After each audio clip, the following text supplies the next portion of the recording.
बात मार्केट की कर लेते हैं। ग्लोबल इकोनॉमी में मंदी की संभावना, ब्रेंट क्रूड के दाम दोबारा से बढ़ने की संभावना जताई जा रही है। भारत की जीडीपी ग्रोथ 6% रहने की संभावना है। तो आज के बाजार का हाल हम आपको बता रहे हैं। ग्लोबल इकोनॉमी में मंदी की संभावना जताई जा रही है।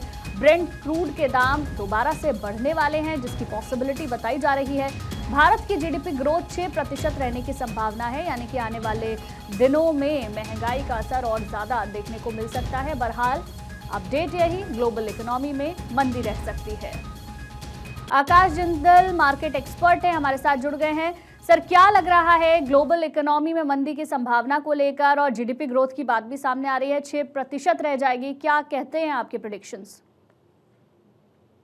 जी हाँ, ग्लोबल इकोनॉमी में मंदी आने की काफी संभावना है। जीडीपी ग्रोथ भी कम रहने की संभावना है और ऑलरेडी आज मार्केट में देखा, आज सेंसेक्स और निफ्टी दोनों डाउन है। ग्लोबल इकोनॉमी जो हालात यूएस और ईरान के बीच में डेवलप हुए हैं, उसका इम्पैक्ट ग्लोबल इकोनॉमी पे आएगा।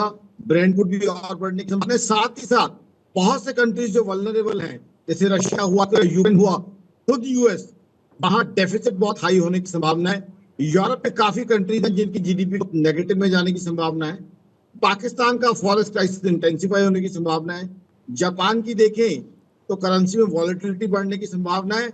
और हमारे यहाँ भी संभावना है कि रुपये डॉलर के मुकाबले 100 का लेवल टच कर जाए। तो आज ग्लोबल हालात सही नहीं है, और ग्लोबल हालात सही नहीं है, इसकी वजह से इन्फ्लेशन में हिंदुस्तान में बढ़ सकती है।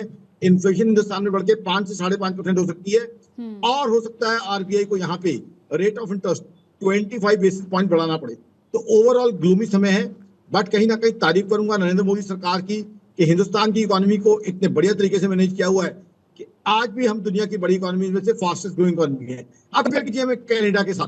कनाडा जैसी इकोनॉमी 2 क्वार्टर्स तक जीडीपी ग्रोथ नेगेटिव रही। पिछला क्वार्टर भी नेगेटिव जीडीपी ग्रोथ रही और इस साल का पहला क्वार्टर भी नेगेटिव जीडीपी ग्रोथ रही। हम इकोनॉमिस्ट इसको जो है टेक्निकली रिसेशन कहते हैं। तो कनाडा जैसी इकोनॉमी भी रिसेशन में पहुंच गई है। कारण है सिर्फ लेकिन ये हिंदुस्तान की इकोनॉमी और हिंदुस्तान में जो इसकी ट्रेड डील वो काफी अच्छी तरक्की कर रही है, प्रोग्रेस कर रही है। तो हिंदुस्तान और यूएस ट्रेड एक्सपोर्ट को काफी बढ़ावा देगी। साथ ही साथ हिंदुस्तान में नई नौकरियां मैन्युफैक्चरिंग का आएगा और हिंदुस्तान में जीएसटी आंशिक रूप से कम हुई है, वो भी आगे चल के काफी बढ़ने की संभावना है। चलिए, बहुत बहुत शुक्रिया आकाश जी हमारे साथ जुड़ने के लिए और इन तमाम जानकारियों के लिए।